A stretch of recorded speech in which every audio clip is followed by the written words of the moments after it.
Hello students, now we have the last lesson in this course, that is the respiration and energy transfer. Okay, तर photosynthesis हा जो chapter आहे आपला झालेला आहे. त्याच्यानंतरचा जो चॅप्टर आहे that is the respiration and energy transfer हा आपल्याला स्टडी करायचा आहे. तर रेस्पिरेशन समजायच्या आधी आपल्याला समजावं लागेल की maintenance of life requires continuous supply of energy. लाईफचं जर मेंटेनन्स करायचं असेल तर काय पाहिजे असते, सेल्सला कंटिन्युअस सप्लाय ऑफ एनर्जी लागत असतो. Now respiration fulfils the continuous need of the energy. आणि हे जी कंटिन्युअस नीड असते एनर्जीची, हे कोण फुलफिल करतं, तर रेस्पिरेशन फुलफिल करतं. आपण लास्ट याच्यात पाहिलं आहे की फोटोसिंथेसिसमुळे काय मिळते आपल्याला, ग्लुकोज किंवा कार्बोहायड्रेट्स मिळतो. ओके, तर हे जे ग्लुकोज आहे किंवा कार्बोहायड्रेट्स आहे हे डायरेक्टली किंवा इनडायरेक्टली ऑल जे लिव्हिंग फॉर्म्सला आहे ते लागत असतं. ओके, म्हणजे डायरेक्टली मिळतं ऑर्गॅनिझम्सला किंवा इनडायरेक्टली पण सुद्धा मिळतं. पण हे जे कार्बोहायड्रेट्स आहे हे सगळ्या लिव्हिंग फॉर्म्सला आवश्यक असते.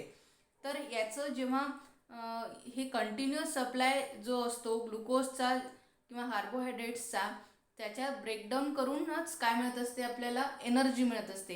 आणि ही ब्रेकडाऊन कशामुळे होत असते, by the process of respiration. Okay, तर रेस्पिरेशन काय आहे, respiration is a catabolic process. Catabolic process म्हणजे काय की कॉम्प्लेक्स ऑर्गॅनिक सबस्टन्सचं सिम्पलमध्ये कन्व्हर्शन करणे, त्याला काय म्हणतो आपण, catabolic process. Now respiration is a catabolic process wherein complex organic substrate is oxidized to simple components to generate biological energy.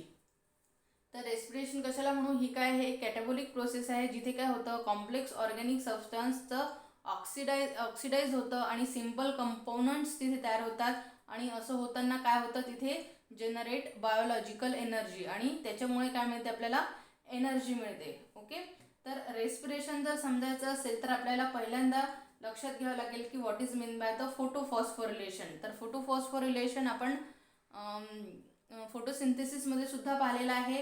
तर फोटोफॉस्फोरिलेशन म्हणजे काय की सिंथेसिस ऑफ ATP किंवा adding of a phosphate group. Okay, तर photophosphorylation म्हणजे काय, adding of phosphate group, त्यालाच काय म्हटलं जातं, फोटोफॉस्फोरिलेशन म्हटलं जातं. किंवा सिंथेसिस ऑफ ATP, सोप्या भाषेत म्हणा आपण तर यालाच काय म्हटलं जातं, photophosphorylation. Okay, now there are two types of photophosphorylation, that is the substrate level phosphorylation and oxidative phosphorylation. Okay, तर फॉस्फोरिलेशनचे दोन टाइप्स आहेत, जसे की substrate level phosphorylation and oxidative phosphorylation. तर सबस्ट्रेट लेवल फॉस्फोरिलेशन म्हणजे काय की it is a phosphorylation of ADP. Phosphorylation of ADP म्हणजे काय, ॲडिनोसिन डायफॉस्फेटमध्ये त्या फॉस्फेट ग्रुप ॲड करणे, म्हणजेच काय होणे, सिंथेसिस ऑफ ATP. तर phosphorylation of ADP by transfer of phosphate group from any suitable substrate नुसार त्या ADPचं कन्व्हर्शन ATPमध्ये होणे किंवा ॲडिशन ऑफ फॉस्फेट ग्रुप होणे, यालाच काय म्हणतो आपण, सबस्ट्रेट लेवल फॉस्फोरिलेशन म्हणतो. Okay, now it is called as a substrate level phosphorylation. आणि second type that is the oxidative phosphorylation.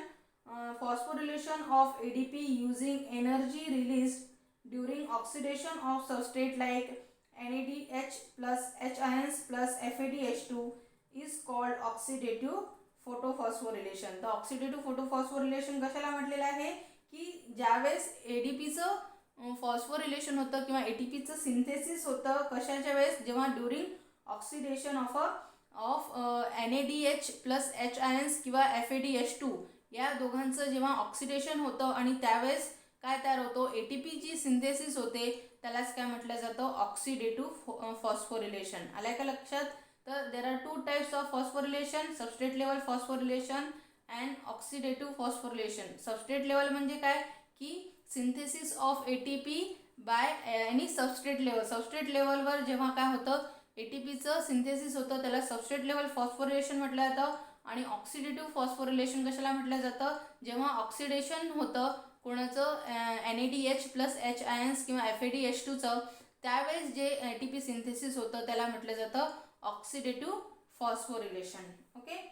त्याच्यानंतर आहे नेक्स्ट आहे there are two types of respiration. We all know that there are two types of respiration, that is the anaerobic respiration and aerobic respiration. Okay, the anaerobic respiration कशाला म्हणू आपण तर cellular respiration in which respiratory breakdown of organic substrates takes place without free or molecular oxygen is called as a anaerobic respiration or fermentation. anaerobic respiration सोप्या भाषेत म्हणायचं म्हटलं तर without oxygen किंवा मॉलिक्युलर ऑक्सिजनच्या विदाउट मॉलिक्युलर ऑक्सिजन किंवा ऑक्सिजनच्या शिवाय जे रेस्पिरेशन होतं किंवा सेल्युलर ब्रेकडाऊन होतं त्यालाच काय म्हटलं जातं ॲनारोबिक रेस्पिरेशन म्हटलं जातं. म्हणजे इथे ऑक्सिजन काय आहे अब्सेंट आहे किंवा फ्री मॉलिक्युलर ऑक्सिजन प्रेझेंट नाही आहे अशा वेळेस सेल्युलर काय होतं तिथे ब्रेकडाऊन होतं ऑर्गॅनिक सबस्ट्रेट्सचं त्यालाच काय म्हटलं जातं ॲनारोबिक रेस्पिरेशन म्हटलं जातं. ओके. तर ॲनारोबिक रेस्पिरेशनमध्ये आपल्याला काय दिसतं की हे जे ॲनारोबिक रेस्पिरेशन आहे यालाच काय म्हटलं जातं फर्मेंटेशन म्हटलं जातं. Now it is completed through steps like glycolysis and conversion of glycolytic product to any suitable product like lactic acid or ethanol. Okay. तर हे जे ॲनारोबिक रेस्पिरेशन आहे हे ग्लायकोलिसिस नंतर कोणत्या स्टेप्समध्ये होतं ग्लायकोलिसिस होतं पहिले आणि त्याच्यानंतर त्या ग्लायकोलिटिक जो प्रोडक्ट आहे म्हणजे पायरुविक ॲसिडचं कन्वर्शन कशात होणं लॅक्टिक ॲसिडमध्ये किंवा इथेनॉलमध्ये होणं हे याचे स्टेप्स आहेत. म्हणजे ॲनारोबिक रेस्पिरेशनचे स्टेप्स कोणते आहेत ग्लायकोलिसिस होणे आणि conversion of glycolytic product like lactic acid and ethanol. Okay. त्याच्यानंतर आपल्याला पाहायचं आहे की ग्लायकोलिसिस डिटेलमध्ये स्टडी करायचं आहे आपल्याला. तर glycolysis involves the breakdown of glucose molecule into two pyruvic acid molecule. Okay. तर ग्लायकोलिसिस म्हणजे काय मध्ये काय होत आहे की हे जे ग्लुकोज आहे याचं ब्रेकडाऊन होऊन काय होत आहे दोन पायरुविक ॲसिड इथे मॉलिक्युल्स इथे तयार होत आहे म्हणूनच याला काय म्हटलं जातं ग्लायकोलिसिस म्हटलं जातं. ओके.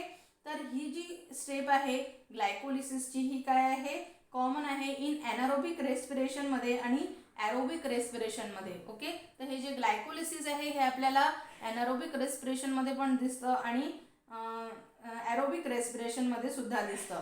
तर हे जे ॲनारोबिक रेस्पिरेशन आहे याच्यामध्ये आपल्याला ग्लायकोलिसिस दिसत आहे. ओके. त्याच्यानंतर ग्लायकोलिसिस हे आहे it occurs in a cytoplasm of a cell. जे सेलचा जो सायटोप्लाझम आहे तिथे ही जी ग्लायकोलिसिसची प्रोसेस होत असते. ओके. त्याच्यानंतर ही जी ग्लायकोलिसिसची प्रोसेस आहे ही दोन फेजमध्ये होते that is the preparatory phase and pay off phase. दोन फेजेसमध्ये होते that is the preparatory phase.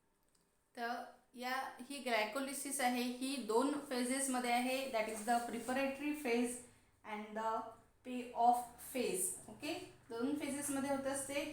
त्याच्यानंतर ओव्हरऑल जी प्रोसेस आहे ग्लायकोलिसिसची is completed through the 10 steps. हे पहा 10 स्टेप्समध्ये काय होते ही जी ग्लायकोलिसिसची प्रोसेस आहे ती होत असते. ओके. तर पहिले जे 5 आहेत फर्स्ट 5 स्टेप्स कशाचे आहेत that is the preparatory phase. It is called as a preparatory phase. Okay. त्याच्यामध्ये काय होतं आहे की glucose is phosphorylated twice at the cost of 2 ATP. म्हणजे ग्लुकोजचं फॉस्फोरिलेटेड कशात होतं 2 वेळा होतं आणि तिथे काय होतं 2 ATP मॉलिक्युल्स लागतात आणि अ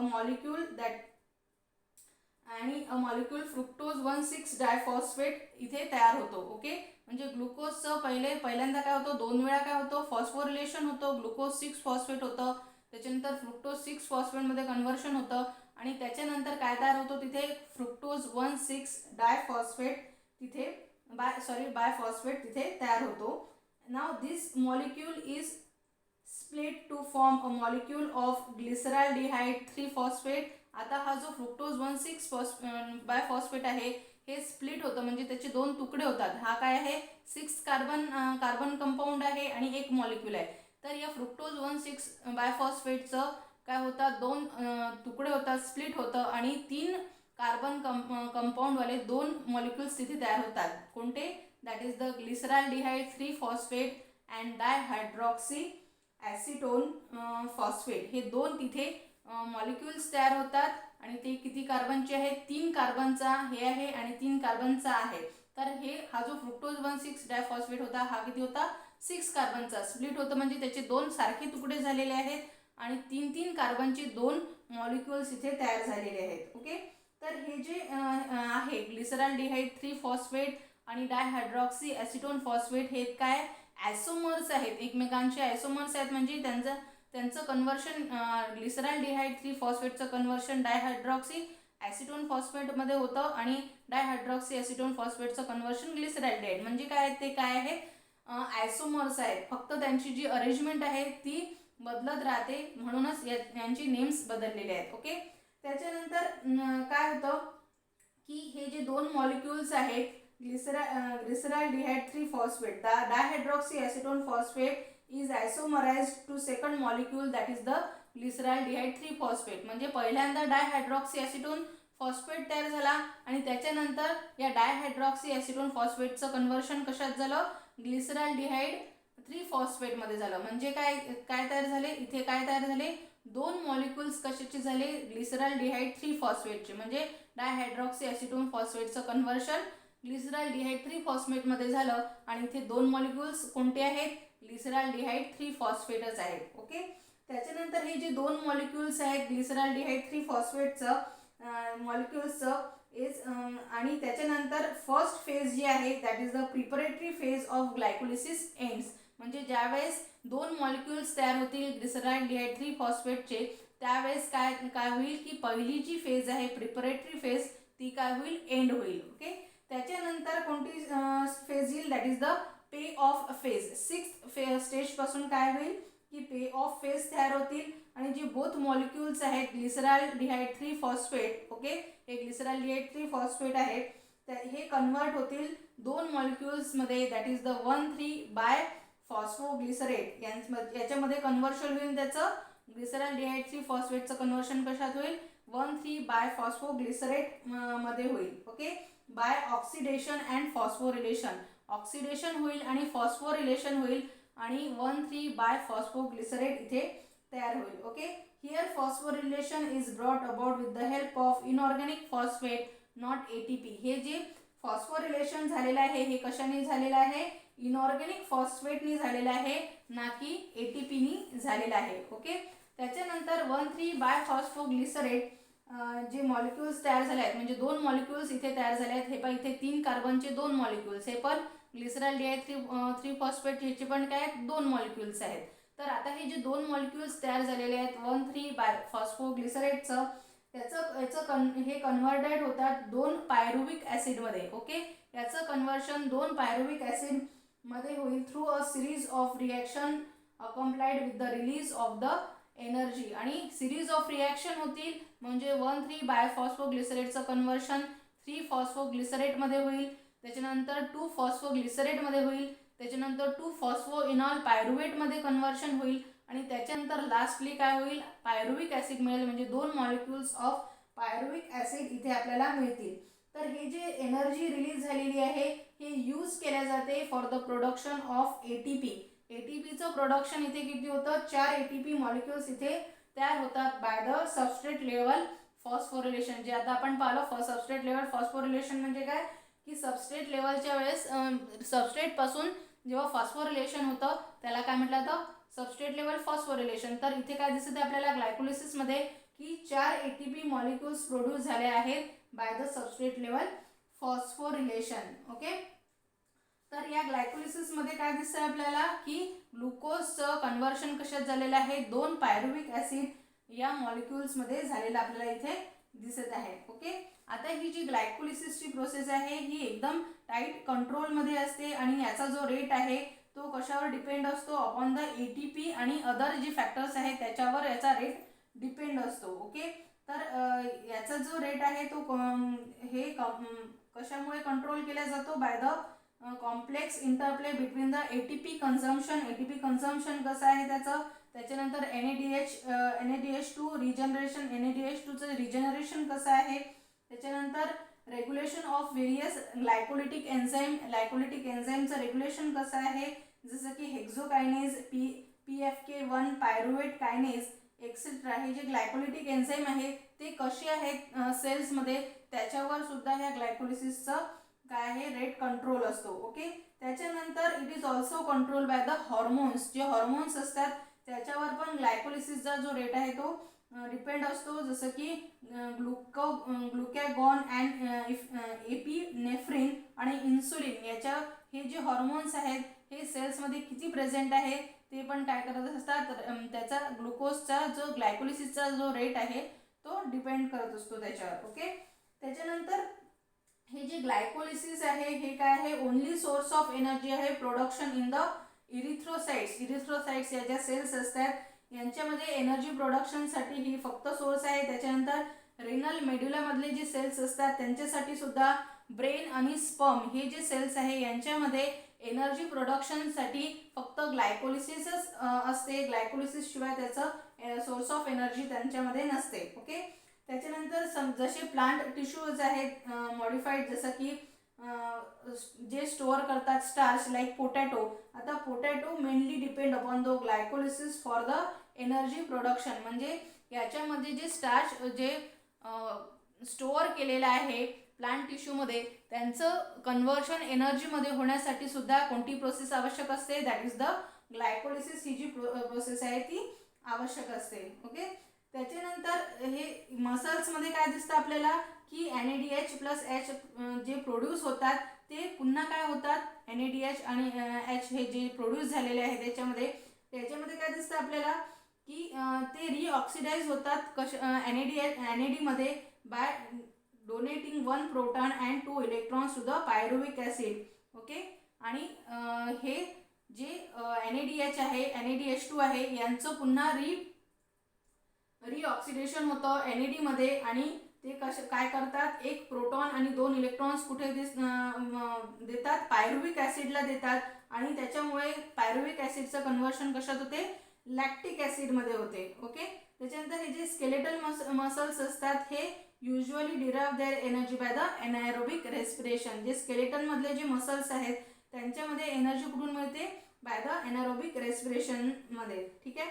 त्याच्यानंतर after vigorous exercise lactic acid accumulates leading to the muscle fatigue. जेव्हा आपण खूप जास्त व्यायाम करतो किंवा खूप जास्त धावतो किंवा खूप जास्त व्यायाम करतो तर त्यावेळेस आपल्याला जी फटीग किंवा थकवा ज्याला म्हणतो, फटीग म्हणजे थकवा, तर तो कशामुळे येत असतो, कारण की या पायरुविक ॲसिडचं कन्व्हर्शन कशात होत असतं, लॅक्टिक ॲसिडमध्ये, आणि त्याच्यामुळे काय होत असतं की आपल्याला तो थकवा किंवा फटीग आपल्याला जाणवत असतो. ओके. त्याच्यानंतर जेव्हा आपण रेस्ट करतो म्हणजे आराम करतो त्यावेळेस काय होतं की हे लॅक्टिक ॲसिड पुन्हा कशात कन्वर्ट होतं, पायरुविक ॲसिडमध्ये होतं आणि आपल्याला पुन्हा काय मिळतं, म्हणजे रेस्ट केल्यानंतर जरा चांगलं वाटतं किंवा बरं वाटतं. ओके. तर असं ही जी प्रोसेस आहे ग्लायकोलिसिसची ही होत असते. ओके. आता ही जी ग्लायकोलिसिस आहे जसं की ऑक्सिजन जे ऑक्सिजन स्टोरिंग आणि ट्रान्सपोर्टिंग पिगमेंट असतात myoglobin of skeleton muscles.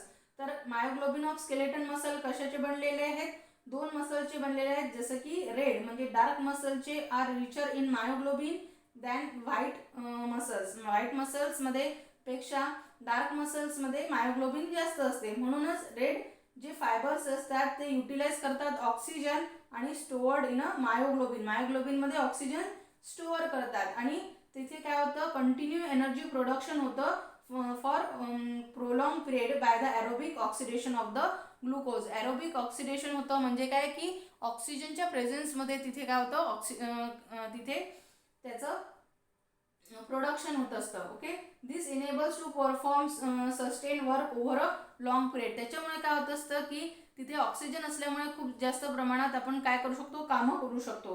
Okay. म्हणजे आपल्याला ती एनर्जी मिळत राहते. आणि कॉन्ट्ररी म्हणायला गेलं तर व्हाईट फायबरमध्ये काय असतं की एनर्जी काय जी कुठून मिळते आपल्याला, ग्लायकोलिसिस पासून मिळते. म्हणजे की जिथे काय आहे सफिशियंट ऑक्सिजन मिळत नाही तेव्हा. ओके. आणि त्याच्यामुळे काय होतं की व्हाईट मसल्स काय करतात, लॅक्टिक ॲसिड ॲक्युमुलेट करतात आणि आपल्याला लवकरच काय वाटतं, फटीग वाटतं किंवा काय म्हणू आपण त्याला, थकवा येतो शॉर्ट टाईममध्ये. Thus athletes with higher proportion of red fibres, म्हणजे जे ॲथलीट्स आहेत त्यांच्यामध्ये काय दिसतं आपल्याला की हायर प्रपोर्शन दिसतं रेड फायबर्सचं, आणि ते आर फिजिओलॉजिकली काय असतात, बेटर ॲडॅप्टेड असतात for sustain event like marathon मध्ये आणि swimming over the long distance. तर त्यांच्यामध्ये काय दिसतं आपल्याला की रेड फायबर्स आहेत, जिथे काय होत आहे की ॲरोबिक रेस्पिरेशन होत आहे, आणि जिथे काय होत आहे की जास्त प्रमाणात तिथे ऑक्सिजनचा कंटिन्युअस सप्लाय होत आहे. तिथे ते जास्त असल्यामुळे ॲथलीट्समुळे तिथे काय दिसतं, त्यांना ते फटीग होत नाहीत लवकर, आणि ते काय करतात, मॅरेथॉन आणि स्विमिंग जास्त वेळेसाठी करू शकतात. ओके. त्याच्यानंतर आपल्याला काय दिसतं, या ग्लायकोलिसिसचं दोन याच्यात हे झालेलं दिसतं आपल्याला. ग्लायकोलिटिक प्रोडक्ट जो तयार झालेला आहे, म्हणजे पायरुविक ॲसिड जो प्रोडक्ट तयार झालेला आहे, याचा अजून सुटेबल प्रोडक्टमध्ये कन्व्हर्शन होतं. दॅट इज द अल्कोहोलिक, त्यालाच काय म्हटलं जातं, अल्कोहोलिक फर्मेंटेशन और लॅक्टिक ॲसिड फर्मेंटेशन. ओके. तर पहिले तर अल्कोहोलिक फर्मेंटेशन म्हणजे काय, आता इथे पायरुविक ॲसिड तयार झालेला आहे ग्लायकोलिसिसनुसार. त्याच्यानंतर it is carried out by the east in 3 steps. तर हे जे अल्कोहोलिक फर्मेंटेशन आहे हे काय होतं, 3 स्टेप्समध्ये होतं. पहिली तर ग्लायकोलिसिस होते, त्याच्यानंतर डिकार्बोक्सिलेशन होतं, आणि थर्ड होते रिडक्शन. त्याच्यानंतर ethyl alcohol and CO2 are the end products. तर इथिल अल्कोहोल आणि कार्बन डायऑक्साईड आपल्याला एंड प्रोडक्ट्समध्ये मिळतात. तर ही जी प्रोसेस आहे ही अशी होते, म्हणजे ग्लुकोज आहे त्याचं ग्लायकोलिसिस झालं, 2 पायरुविक ॲसिड मॉलिक्युल्स इथे तयार झाले. त्याच्यानंतर काय झालं, डिकार्बोक्सिलेशन झालं, आणि तिथे काय तयार झालं, ॲसिटॅल्डिहाइड तयार झाला, आणि त्याच्यानंतर ॲसिटॅल्डिहाइडचं रिडक्शन होऊन इथे काय झालं, इथेनॉल तयार झाला, आणि CO2 काय झाला, रिलीज झाला. ओके. तर हे झालं अल्कोहोलिक फर्मेंटेशन. त्याच्यानंतर ग्लायकोलिसिसचं लॅक्टिक ॲसिड फर्मेंटेशन होतं. कधी होतं, ज्यावेळेस ग्लायकोलिसिस आणि रिडक्शन होतं. ओके. तिथे काय होतं, सिंथेसिस ऑफ लॅक्टिक ॲसिड इथे पाहायला मिळतं. जे स्केलेटल मसलमध्ये आपल्याला जी एनर्जी असते ती कुठून भेटत असते, ॲनारोबिक रेस्पिरेशनपासून मिळत असते. आणि जे की मी आता सांगितलं की जास्त एक्सरसाइज केल्यानंतर जे आपल्याला थकवा जाणवतो तो याच्यामुळे जाणवतो, की पायरुविक ॲसिडचं कन्व्हर्शन कशात झालेलं आहे, लॅक्टिक ॲसिडमध्ये. तर इथे काय दिसतं आपल्याला, ग्लुकोजचं काय झालं, ग्लायकोलिसिस झालं, 2 पायरुविक ॲसिड इथे तयार झाले, आणि त्याच्यानंतर याचं काय झालं, रिडक्शन झालं पायरुविक ॲसिडचं, आणि काय तयार झालं तिथे, लॅक्टिक ॲसिड तयार झालं, आणि NADH हे जो आहे हा तयार झालेला आहे. ओके. तर असं ही जी लॅक्टिक ॲसिड फर्मेंटेशन इथे आपल्याला पाहायला मिळतं. ओके. ही जी प्रोसेस आहे अल्कोहोलिक फर्मेंटेशन आणि लॅक्टिक ॲसिड फर्मेंटेशन, हे पूर्ण कशातच येतं, ॲनारोबिक रेस्पिरेशनमध्ये. ओके. म्हणजे ॲनारोबिक रेस्पिरेशनच्या 2 स्टेप्स आहेत. First it is the glycolysis and then alcoholic fermentation और lactic acid fermentation. Okay. Thank you.